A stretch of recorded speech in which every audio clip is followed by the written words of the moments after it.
Welcome to our third and final installment of the book review, Our Hidden Landscapes. Today, we're going to dive right into the last part, part 3 of this book, which is, you probably can sense the excitement on my face, the one I really liked the most and got a lot out of. Part 3, Case Studies of Ceremonial Stone Landscapes. Chapter 10, so this is 10 through 14. A Sacred Space on a Hilltop in Harwinton, Connecticut by Robert DeFosses. Next chapter, Interpreting Row-Linked Boulder Sites from Georgia to New England by Norman Muller. And think about row-linked boulder sites as linear or connected cairns. Something that is a hot topic for me. Historic Ceremonial Structures by the famous Mary Gage. Theoretical Model of the Moon and the Milky Way at Meeting Places, Ancient Meeting Places by Frederick Martin. And that is an awesome chapter. And it wraps up Mythologies of Light and Cast Shadow within the Northeast Stone Chambers by Kathleen Patricia Thrane. All right. So real quick about these contributors. We'll go through each one. Robert DeFosses recently retired from a lifelong career as a professional portrait photographer, became an amateur archaeologist. Next up, we've got Norman Muller. Norman is retired art conservator of the Princeton University Art Museum, and for the past 20 years, he has written and lectured on the enigmatic ancient stone ruins in the Northeast to prove they are Native American. Sounds like a theme throughout this book, and certainly a theme for this channel. Mary Gage, well, Mary Gage is Mary Gage. She is a lifelong researcher and publisher of information, not just books, but many articles. If you want to find her stuff, you can Google her or check her out on academia.edu, which is where I've downloaded a lot of articles of hers. Chapter 13, Frederick Muller. Former professor of physics at the University of Maryland at College Park. His avocation since reading the works of Alexander Thom has been studying archaeoastronomy of, got that page tabbed, stoneworks found in New England. And lastly, Kathleen Patricia Thrane, an artist, independent researcher, prehistoric rock art and cultural landscapes. She has a BA in interdisciplinary BA in anthropology and art history. Certainly on the art side, we see some definite themes running through. So getting into chapter 10, A Sacred Space on a Hilltop in Harwinton, Connecticut. That is near the Farmington River. If you happen to be a fly fisher person, you know that area, certainly. The chapter really goes through a property he owned in Connecticut for a period of time and his documenting of locations and structures within that area. And he's well known to have collaborated with several of the local tribes in that area, I think, to study these structures. So that's interesting in and of itself. Okay, on to chapter 11. Interpreting row-linked boulder sites from Georgia to New England. Norman Muller is also a well-known author, and I've used several of his articles as background for interpreting some of the structures out here at Gilbert Hills in Foxborough. The idea of a row-linked boulder essentially is, if you use the Mary Gage terminology, a linear cairn. I like to think of them as connected cairns because that's pretty descriptive of how they begin and they end. They are a cairn, like all piles of stone. However, they start at an embedded boulder, at the edge of an embedded boulder, and terminate at the edge of another embedded boulder. That's their main characteristic or feature set. So he goes through a number of examples of these types of structures leading up to his conclusion, which is important because there are not a lot of researchers out there that are attempting to decode or interpret linear or connected cairns. In episode 33, I think I found enough feature set around one to interpret one linear cairn or connected cairn as a blocking mechanism during a ceremony, which would imply the ancient concept of spiritual energy. which is exactly what Norman Muller eventually concludes in his chapter here. The line of stones could be seen as some sort of electric cord, with quartz cobble representing the plug, completing the flow of energy from one end to the other. He goes on to say the placement of stones against or on top of one another can be seen as a flow or transmission of spiritual energy from one stone to another. So you now have at least one researcher taking a position in print that that's what the purpose of linear cairns, connected cairns are. I think that's super important and one that I'm going to actually go out and do a whole episode on. Connected cairns are the most prevalent type of structure, single type of structure out here in Gilbert Hills State Forest. So I'm going to go out and dedicate an episode specifically to them. As I went back and reviewed, we're on now the 36th episode, full-length episode here in the channel, and it's our 102nd. This will be our 102nd overall video, but I had not done one, and I was surprised on linear cairns specifically, so I'm going to go do that. Okay, that is chapter 11, chapter 12 by a researcher that really doesn't require any introduction, Mary Gage. She clearly is on my reading list. I've got 3 of her books here, also ones that she co-wrote with her son, James Gage, and have used a myriad of articles that she has published on her different research projects. So no shortage of material from Mary Gage, and I like, while this chapter touches on elements of her research in the past, she brings in some new perspective and ties it together, I think, really well. She touches on a variety of different structure, trailside offering cairns. She gets into Turtle Island, gets into quarrying of stone.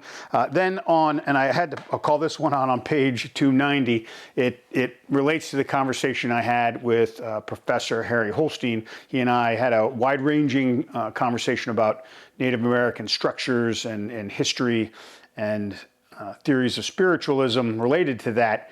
And one of the things we ended up talking about were split boulder cairns, and that's where a boulder is split and a lot of little smaller stones are put into that crack and crevice. Historically, we've looked at that as a form of a portal to the underworld. They are typically combined with niches. However, and I hadn't seen it because he recommended I read this book. I hadn't seen this theory before. He sort of jokingly mentioned that he had his own theory that something that is discussed, I haven't really focused on it, is I think a wide-ranging belief in little people by ancient Native Americans, and they would cause mischief of one sort or another, as Harry put it. If somebody was traveling through the woods and fell over, they would blame it on a little person, or if something went missing, they would blame it on a little person. So the theory being that while they lived sort of in the underworld and came up through things like crevices and cracks and rocks, that people who wanted to sort of keep them at bay would fill in those cracks with smaller stones and they couldn't get out and cause mischief. And here Mary Gage mentions the same exact thing. Certain dwarfs, little people, haunt a crevice split in the rock on the French River where they sometimes make themselves visible. If you throw some food at them, they disappear. And this is a citation from the early 20th century. But I thought that was an interesting alternative theory for split boulder cairns. She goes into stone walls, which is also a topic I've touched on in other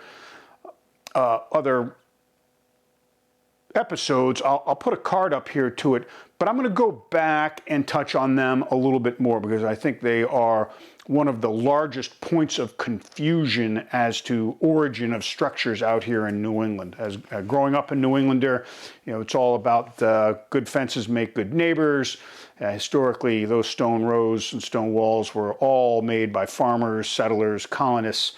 But the more I study, the more I realize that that's actually probably not the case. She goes into how to tell walls, common farm walls from Native American stone rows.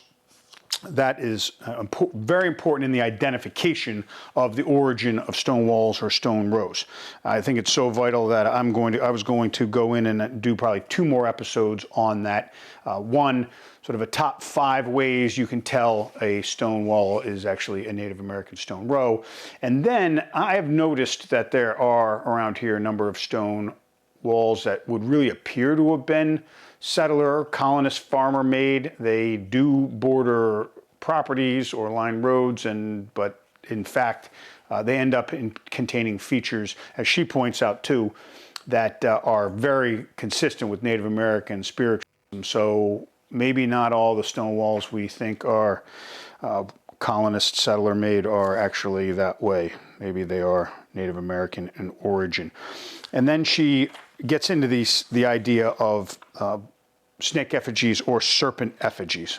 So she touches on a wide range of stone structural topics, gets into some of the case studies she's done on Jonathan Foster Farm in Rhode Island, Lawton Foster, the Younger in Rhode Island, Lewis Homestead in Rhode Island. And then I'm going to wrap up here. Oh, there are 2 more topics. No, I'm going to wrap up here on her topic around a certain snake effigy, which it was a different way of looking at snake effigies than a typical stone wall or stone row based that leads to a head and may have some features in it. This is just a single row of stones wrapped around a bigger boulder, and this I touched on in episode 9 of our series here, this exact structure. She brings it back up as an example of an origin story around agriculture. And I brought this up in the first part of our book review, where there's, I think, some harmonization that's required around the origin story of agriculture for the ancient Native Americans here, converting from hunter-gatherers to an agriculture or more settled society, as almost all peoples around the world did at one time or another. The origin story brought up in part 1 had to do with a crow bringing the seed. The origin story that Mary Gage brings up here is a serpent and the seed. And certainly the serpent and the seed has wide-ranging applicability in other parts of the country, but was it the origin story used by natives here? I think there's some conflict around that, and probably deserves a bit more engagement. Lastly, she brings up, what do serpent or serpent effigies have to do with farms? Why did she find so many of them on or around farms in her studies? And she pulls it into the idea that the serpents had something to do with spirits that brought rain or thunder or lightning, but it would be associated with rain. So they essentially were a form of good luck or hopefulness around enough rain to keep the crops growing. So I think that's a very interesting conclusion. Getting into chapter 13 by Frederick Martin is a journey into the whole concept of archaeoastronomy and the relationship of these structures not simply to the sun and just the moon, but to celestial bodies, stars, clusters, and in this case, his discussion of the Milky Way. We see that in Doug Harris's piece in chapter 1, where he decoded that site, looking out 15 miles away, seeing a notch along a ridgeline and finding that he is standing on probably a sighting stone. As you would look at that notch at sunset on 3 days of the year, it is the 3 days of the year that are the most intense with regard to the Perseid meteor shower. So this is an area that I think is unbelievably fascinating, not one I have real access to. So Frederick Martin, if you want to collaborate on coming out to Gilbert Hills and doing some work here, I'm more than willing to pitch in and do the legwork. You can find me and connect with me through the NERA folks. I know you're on the board.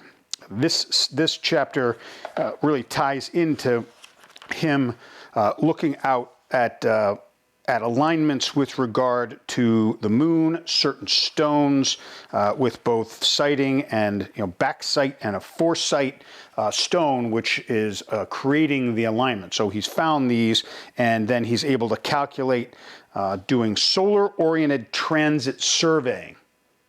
Don't ask me to really explain what that is, but it sounds extremely sophisticated, and the conclusions are incredible, particularly in one area here in Canton, Massachusetts, right up the road.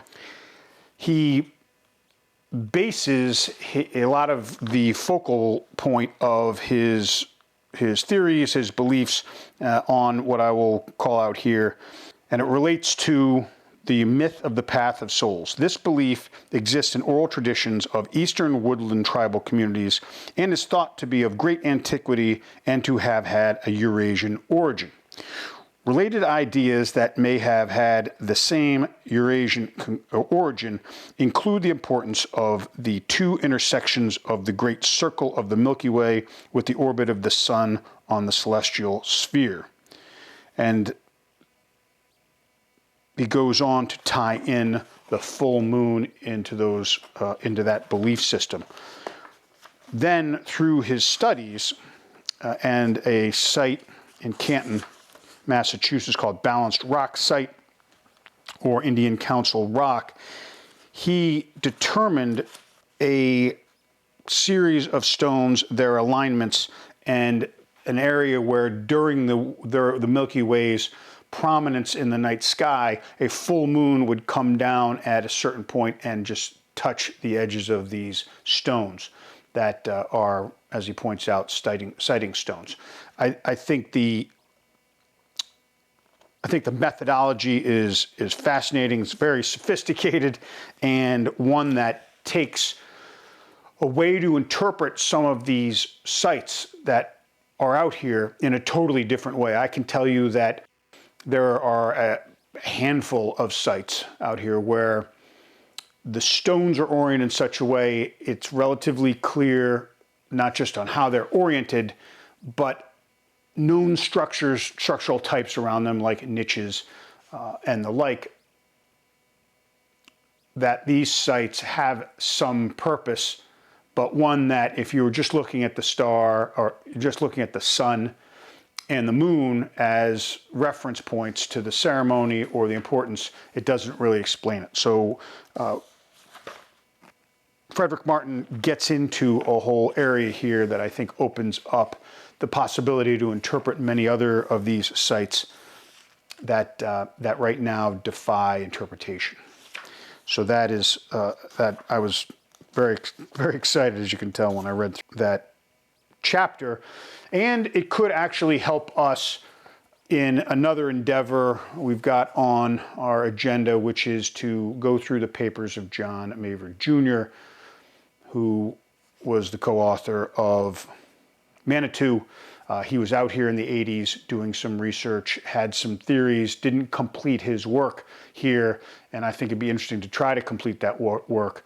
The type of analysis Frederick Martin does would certainly begin to give us options to evaluate structures out here that to date have defied interpretation. All right, the final chapter, Mythologies of Light and Cast Shadow within Northeastern Stone Chambers. So Kathleen Patricia Thrane goes into a deep dive as to the man-made chambers that are in New England, many of them, the orientation of the shadow as the sun gets across the horizon at certain times of the year, and what goes on inside the chambers themselves. Also to include drawings within the chamber or the orientation of particular stones inside the chamber. So as you know, I don't think an object or structural type gets more recognition and probably more controversy than chambers. People want to write them off as old root cellars, maybe traveling medieval Celtic monks, things of that nature. But this analysis goes into the use of shadow and light as an interpretation for these chambers. I would say that in episode 7, in my series, there are no chambers that I have found in Gilbert Hills, but there are a number of niches that have alignments to, let's say, noon on one of the important days of the year, equinox or solstice. And so it's in all likelihood her interpretation of the use of shadows applies to structures like that as well. She doesn't touch on that, but that's my extrapolation of her theories. So with that, we conclude our book review of part 3, Our Hidden Landscapes. Hopefully you found this interesting. If you did, let me know. If you didn't, also let me know, and I can determine whether or not I'll continue on doing book reviews of texts I pick up. I think this is well worth the money if you are in the market for an $80 book and you want a deeper understanding of how to look at, interpret the landscapes, what is likely a Native American structure and why, what features to look for, and what might not be. And it also applies some interpretation to what we're seeing out there, whether it's from part 1 in the modern Native American perspective or some of the ethnography that's woven in this text historically. Also, unique theories of researchers that are out there, like many folks on YouTube that are not from the archaeological community, but very interested in what is out here and determined to demonstrate the true origin of these structures and their potential interpretations. I find that particularly interesting. It's what's got me picking through the forest here and trying to document and interpret what is out there. So I found this book particularly helpful. And if you're not in the market for an $80 text, go to your local library and convince them to buy one, and then you can read it to your heart's content. So thank you. We'll be heading out into the field after this episode. As always, we'll see you next time.